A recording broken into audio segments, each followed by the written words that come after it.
Bonjour, bonjour. À la poursuite de Novembre Rouge, nous sommes allés il y a quelque temps au Nicaragua où nous avons discuté avec les journalistes Bern Norton et Denis Rokatiuk sur l'élection de Daniel Ortega. Puis nous sommes allés en Argentine, à Buenos Aires, où Marco Terrucci, le journaliste Marco Terrucci, nous a fait une analyse des élections législatives et sénatoriales partielles.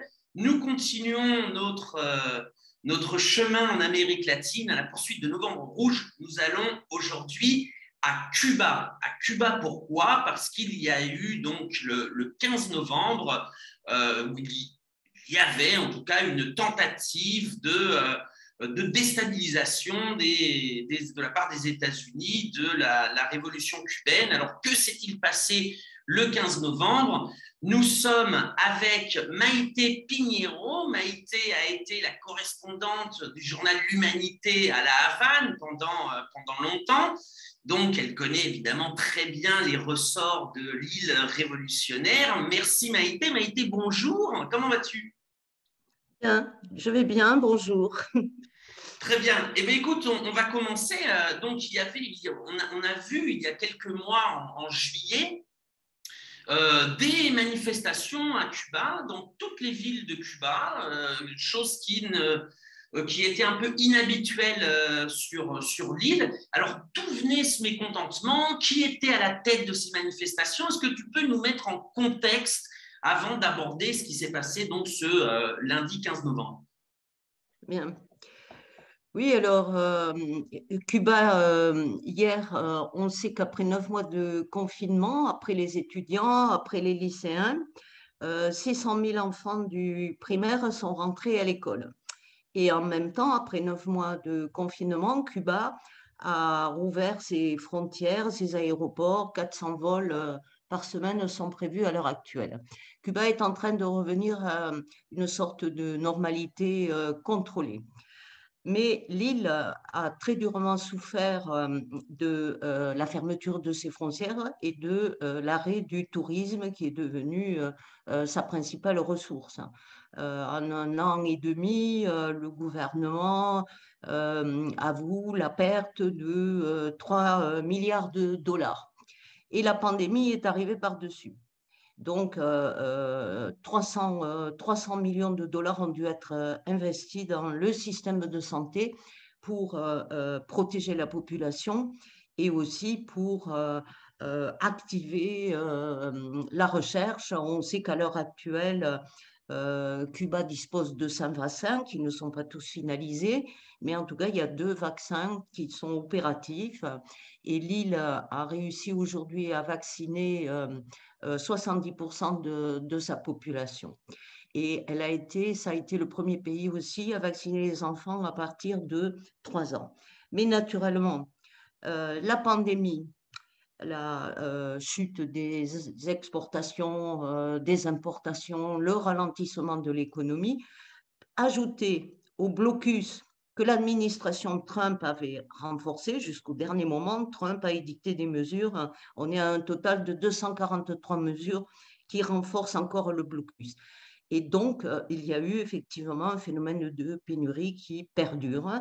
Il y a effectivement des queues pour se procurer les biens de première nécessité, les victuailles, mais aussi les produits d'hygiène. Il y a, euh, il y a pénurie d'essence, de carburant, ce qui naturellement compromet le ravitaillement des campagnes vers les villes. Et ça pénalise aussi la production d'électricité. Il y a donc les apagones, les fameuses coupures. Il faut savoir aussi qu'à Cuba, il y a plus de 600 000 cuentapropistas, c'est-à-dire des travailleurs indépendants qui vivent aussi du tourisme, les chambres d'hôtes, les restaurants, etc. Et il y a en plus tout le personnel qui travaille dans les hôtels. Et donc, toutes ces personnes ont été pénalisées.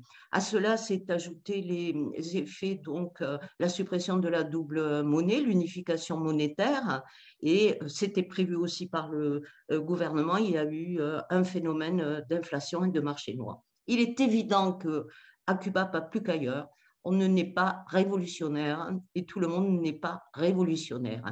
Et avec des causes réelles pour nourrir le mécontentement, le mécontentement a bien évidemment existé. Et donc, en juillet, effectivement, pour la première fois à Cuba, dans plusieurs villes, on a eu des manifestations.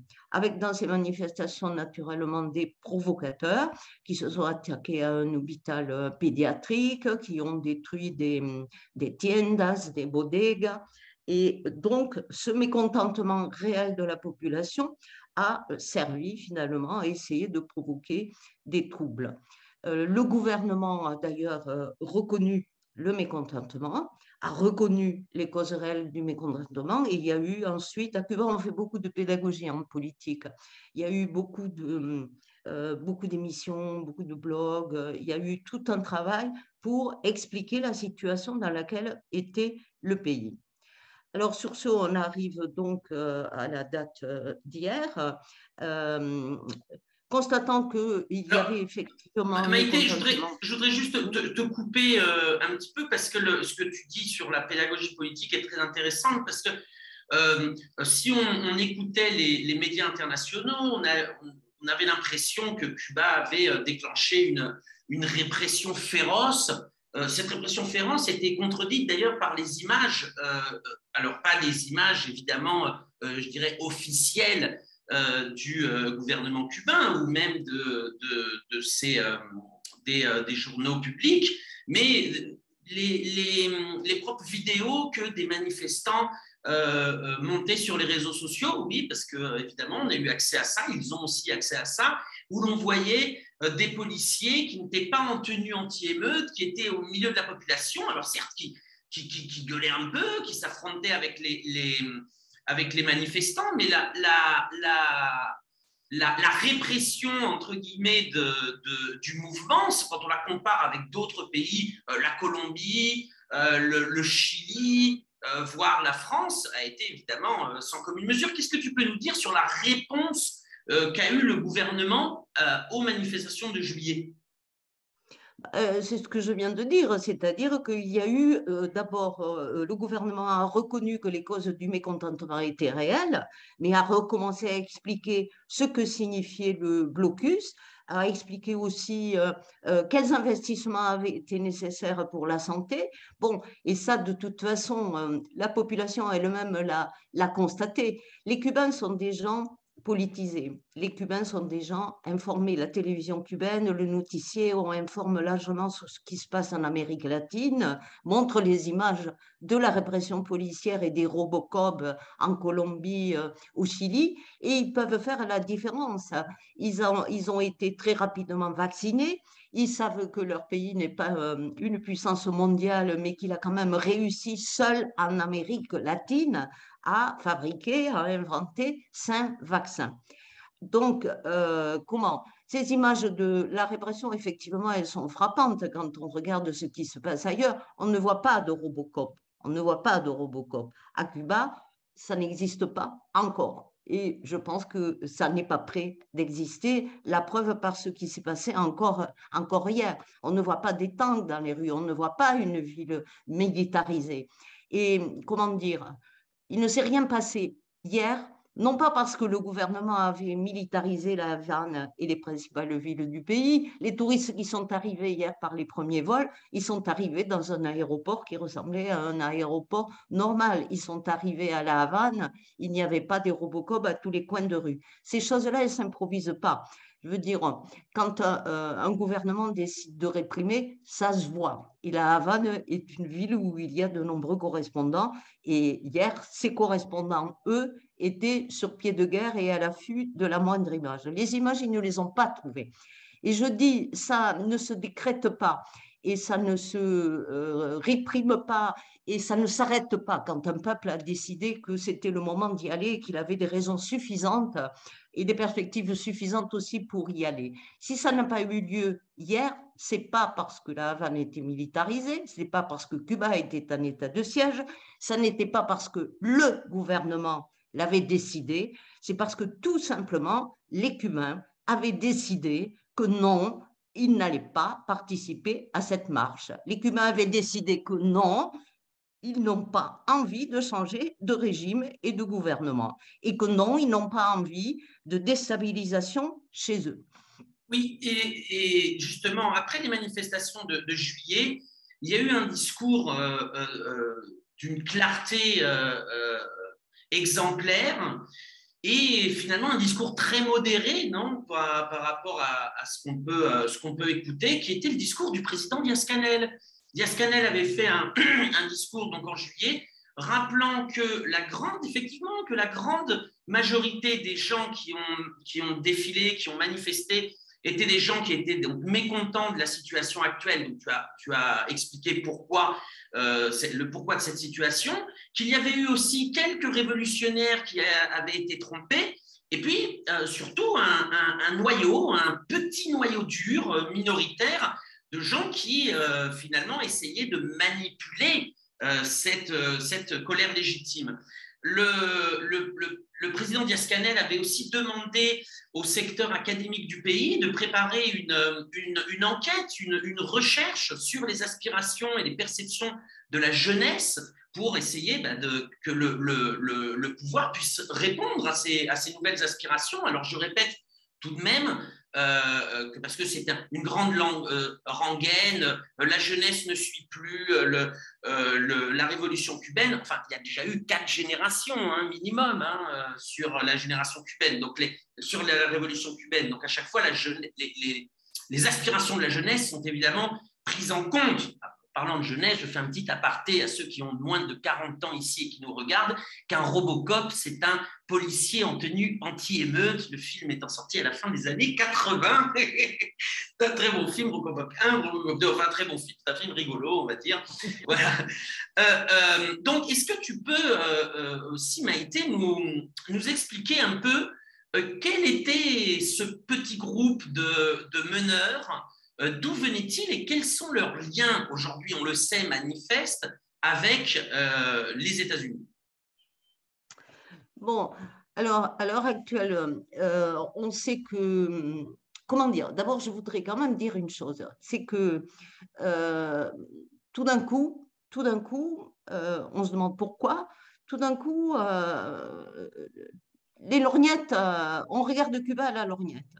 Là, il fallait absolument surveiller Cuba. Pourquoi il fallait surveiller Cuba? Je pense que pour l'administration Biden, dont on voit bien qu'elle a absolument aucune volonté de revenir sur les mesures de l'administration Trump, là, il y avait un interstice. Cuba a beaucoup souffert et de la pandémie et des mesures de renforcement du blocus. Mais hier, donc, la vie reprenait, le tourisme revient et on peut espérer donc que l'économie va repartir.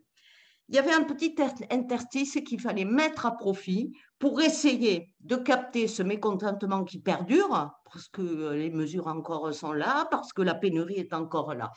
Et pourquoi il fallait le faire? Parce que finalement, alors que l'administration états-unienne pensait que la pandémie allait porter un coup mortel à la révolution cubaine, c'est le contraire qui s'est produit. Qu'est-ce qui s'est passé? Cuba a non seulement été capable d'inventer ses propres vaccins, de protéger sa population, mais il faut quand même se souvenir que Cuba a été le seul pays pendant la pandémie à envoyer des équipes médicales dans des pays qui en avaient besoin. Il faut quand même se souvenir des images de crème. Toute l'Europe faisait l'œil de verre devant les soignants et les médecins d'Italie qui étaient désespérés. Et c'est une équipe médicale cubaine qui est arrivée, qui a installé un hôpital de campagne. La presse n'a pas pu résister, les images, on les a vues partout. Cuba est ensuite allé chez nous en Andorre et est allé aussi en Martinique. Et Cuba a donc recueilli à nouveau puissance de solidarité. Tout le monde l'a vu, tout le monde le sait.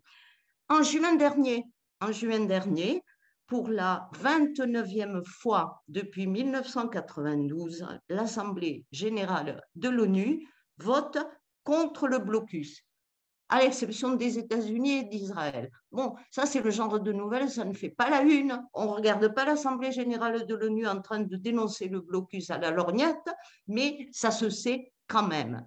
Et donc, pour l'administration états-unienne, il y avait là un petit exercice qu'il fallait essayer de mettre à profit pour liquider ce prestige de Cuba, pour essayer de capitaliser et de détourner le mécontentement qui, on l'imagine, est encore bien réel et a empêché en tout état de cause Cuba de se relever.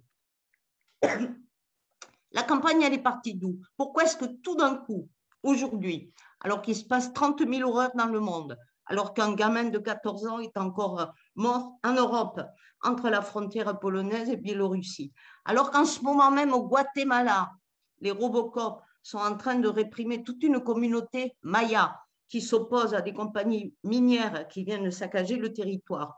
Pourquoi est-ce qu'aujourd'hui, alors que hier encore en Colombie, on avait un massacre dans la région de Antioquia. La Colombie en avril, personne ne regarde à la lorgnette.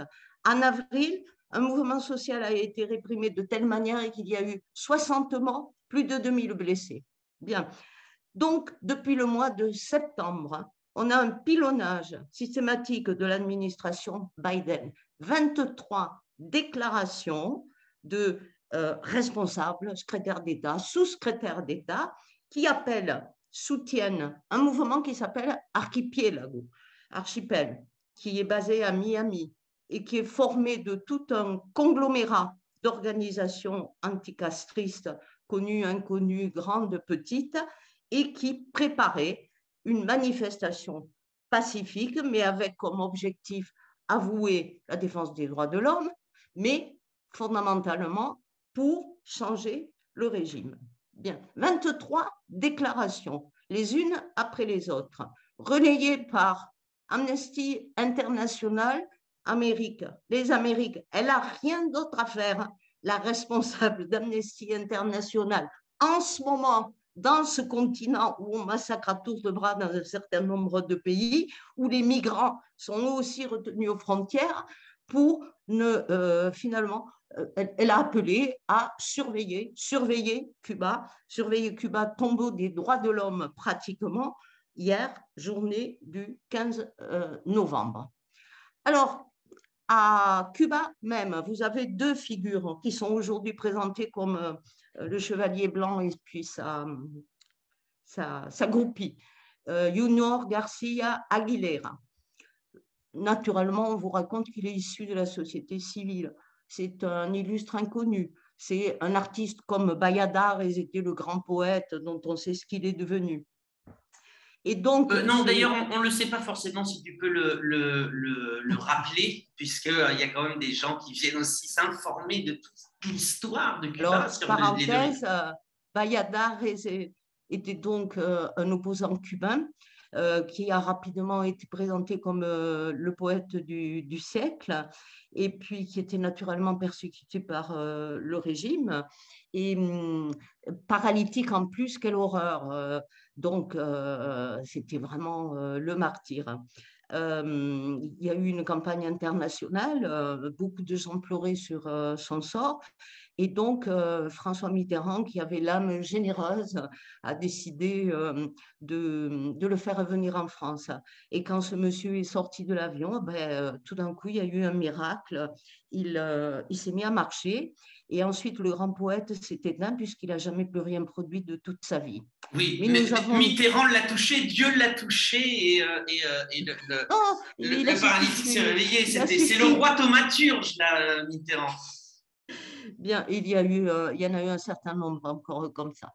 Mais donc, Junior Garcia Aguilera est un jeune homme au demeurant très sympathique à l'image et un inconnu. Alors, un inconnu qui, comme par hasard, vient d'ailleurs de recevoir le prix d'une fondation obscure pour la promotion du cinéma latino-américain. Alors, il a réalisé un court-métrage qui fait beaucoup réfléchir. Je pense que ça doit beaucoup agiter les gens de la Havane en ce moment.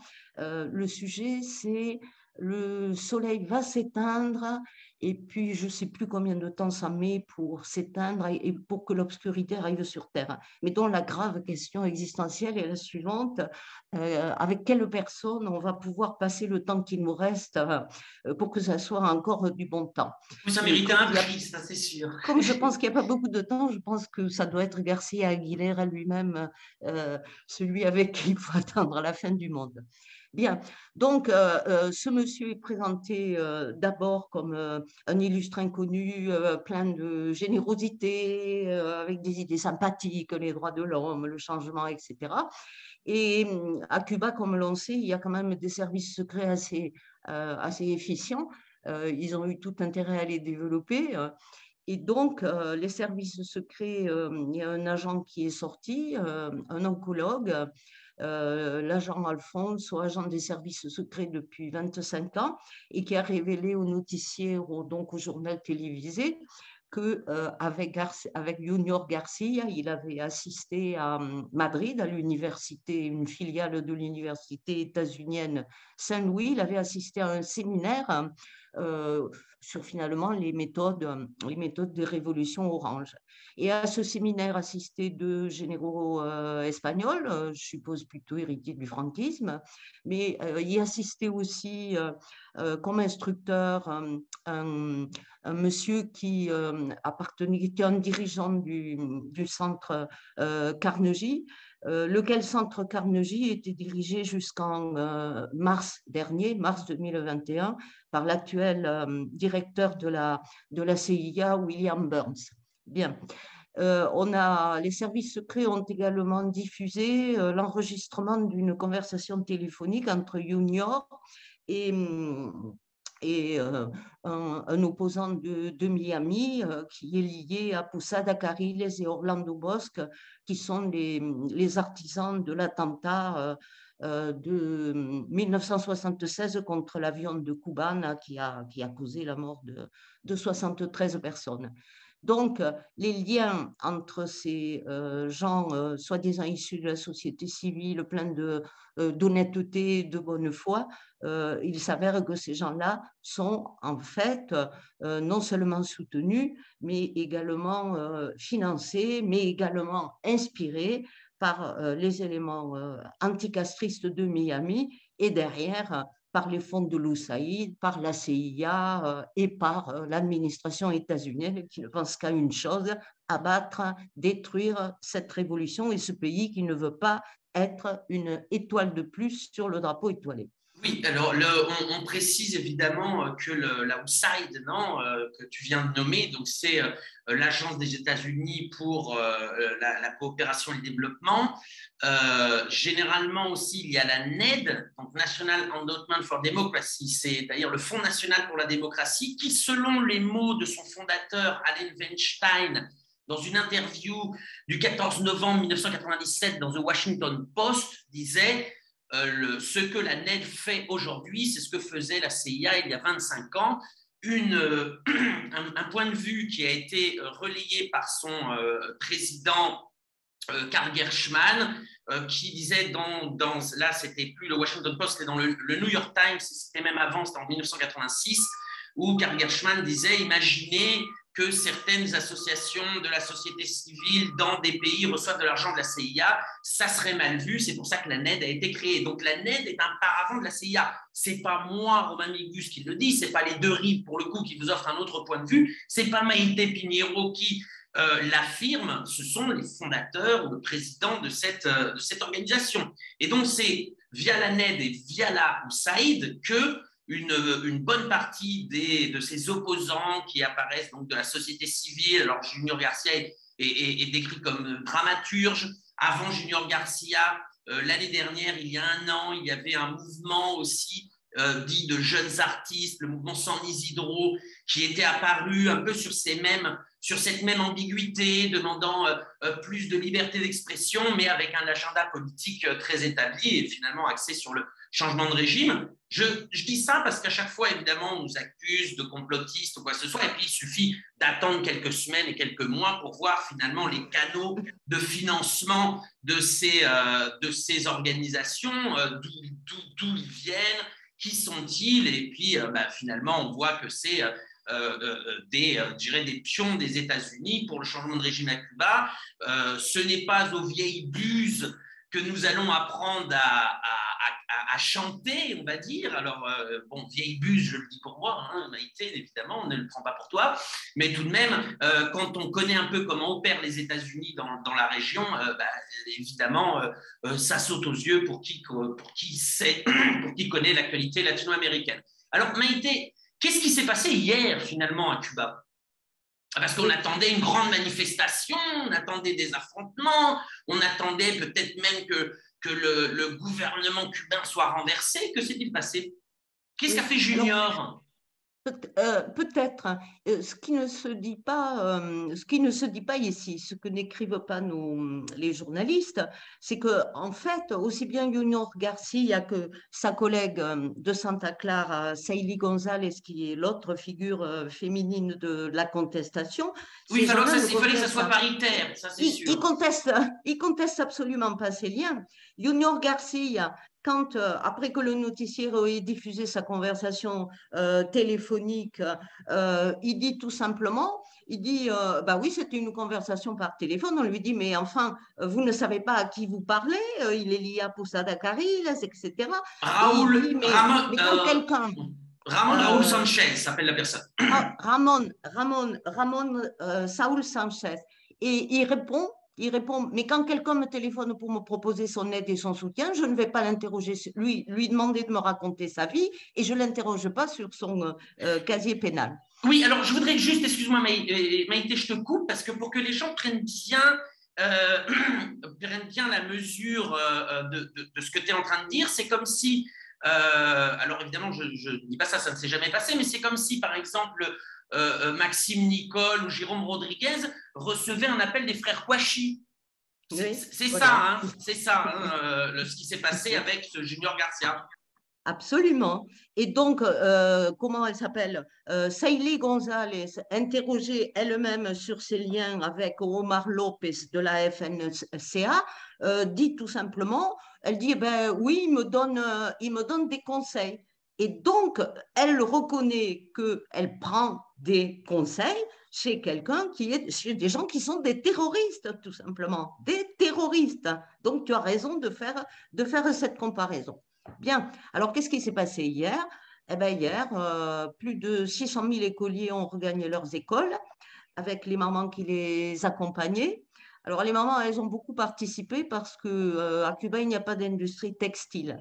Donc, sur les images, on voit les enfants dans leurs uniformes. Et bon, certains ont des habits neufs et puis d'autres, on voit que ça a été rallongé.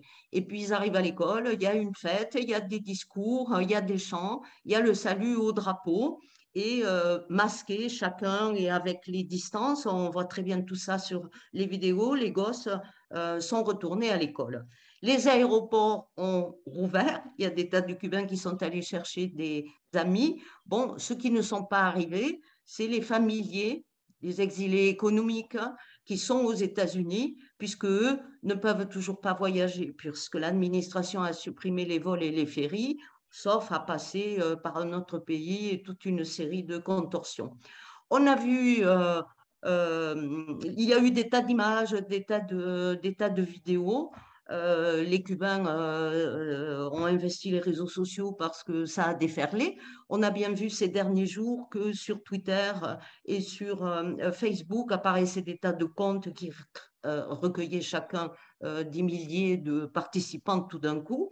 Les Cubains ont dépioté ça. Aujourd'hui, la presse cubaine publie des images et des articles qui montrent la guerre de l'algorithme, finalement. C'est-à-dire qu'on a assisté à une opération qui ressemble à celle qu'on a vue au moment du coup d'État en Bolivie, une espèce de mur médiatique qui s'est installé pour dissimuler le putsch, pour faire croire que le pays s'était insurgé contre un gouvernement failli et contre des élections frauduleuses.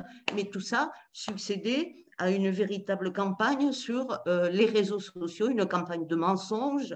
On a vu à peu près s'installer le même système. Cuba a vécu hier une journée normale. Hiroel Sanchez, par exemple, qui est le modérateur de la Pupila Insomne et qui est un site très très intéressant et j'invite tout le monde à aller voir de temps en temps, à sillonner les rues de La Havane, notamment Rampe, la grande artère qui conduit qui aboutit au Malecón. On a vu une ville normale. Il y a eu ensuite des vidéos qui, oui, ah oui, pour l'anecdote tout de même, il faut savoir que Junior Garcia avait, avait fait une déclaration quelques jours auparavant en disant que, bon, finalement, le 15, lui, n'allait pas y aller et que par contre, en grand chevalier blanc, le 14, il allait sortir de chez lui avec une rose blanche, ce qui est une vraie provocation. La rose blanche, pour tous les Cubains, c'est un poème célèbre de José Martí. Et qu'il allait donc sortir avec sa rose blanche et marcher du parc Quijote jusqu'au Malecón. Eh ben, il n'a pas pu sortir parce que les voisins étaient là. Les voisins étaient là. Alors, Junior est très médiatisé, mais les voisins le sont un peu moins. Donc, ils ont aussi utilisé leur droit d'expression. Ils sont allés dire à leurs voisins ce qu'ils pensaient de ces idées et de ces agissements. Donc, on voit une scène où il y a les voisins qui chantent, qui dansent, qui parlent. On n'a pas beaucoup l'habitude de ce genre de choses chez nous. On peut facilement dire c'est du harcèlement, de l'intimidation. Ce qu'il faut savoir, ça se voit, ce sont les voisins, aucun n'est armé, les gens chantent, dansent, ils sont véhéments à la manière cubaine. Junior Garcia est un Cubain, il savait très bien qu'il n'était pas menacé. Il n'a même pas eu le courage de sortir et on le voit juste oser tout simplement tirer le rideau. Oui, et en plus, il y avait tous les médias internationaux qui étaient là, donc il aurait pu tous les médias sortir, internationaux étaient là, mais il n'y avait pas besoin qu'ils s'interposent, on n'aurait pas touché un seul cheveu de sa tête. Et donc hier, il n'a pas pu sortir et il n'a pas pu faire sa petite balade parce qu'il y avait aussi beaucoup de monde dans les rues et je pense qu'il n'est pas non plus très courageux. Mais donc, hier, les journalistes de EFE se sont rendus chez lui 15 novembre, 15 heures, pour demander à ce monsieur quels étaient ses états d'âme. Et donc, il y avait donc la caméraman et il y avait donc Atahualpa Artemise, qui est le chef de l'agence EFE à La Havane. Et quand ils sont arrivés, ben c'est la belle-mère de Junior qui leur a ouvert la porte et elle leur a dit qu'il avait vécu un dimanche absolument épuisant et que donc il était en train de faire la sieste. Vous pouvez aller sur Twitter et vous pouvez vérifier la dépêche. C'est pas un fake, ça a l'air d'un gag, mais c'est véridique. Donc, oui, on n'imagine pas Nelson Mandela ou Martin Luther King dire ah ben non, je ne peux pas aller manifester, faire mon discours, I have a dream, je fais la sieste. Bon, passons. Non, il ne faut pas passer. Je pense que ça montre le ridicule et le peu de consistance de ces gens qu'on va nous présenter comme des grands opposants. Il aura peut-être le prix Sakharov la prochaine fois, ce monsieur. C'est sûr et certain. Et encore que c'est pas sûr, parce que comme il n'a pas fait grand-chose, justement, peut-être qu'ils vont lui nier le prix. Il sera candidat, peut-être finaliste. Après le prix norvégien, il ira peut-être à Cannes la prochaine fois. Bon, et ben c'est super. Merci Maïté pour tous ces renseignements. Hein. C'est vraiment un autre point de vue, un autre son de cloche que tu nous donnes là, évidemment, pour les deux rives, pour que vous puissiez vous forger votre propre opinion. Comme je le dis à chaque fois, vous n'êtes pas obligé de nous croire sur les deux rives, mais au moins vous pouvez confronter ce point de vue avec celui qu'on vous sort dans les médias dominants. Merci Maïté. Merci, au revoir. Et donc, je vous rappelle évidemment qu'aucun média ni aucun milliardaire ne soutient les deux rives. Donc, nous vous invitons à aller sur notre site www.lesdeuxrives.info pour faire une contribution pour que cet autre son de cloche, si nécessaire pour comprendre ce qui se passe en Amérique latine, ne s'éteigne pas.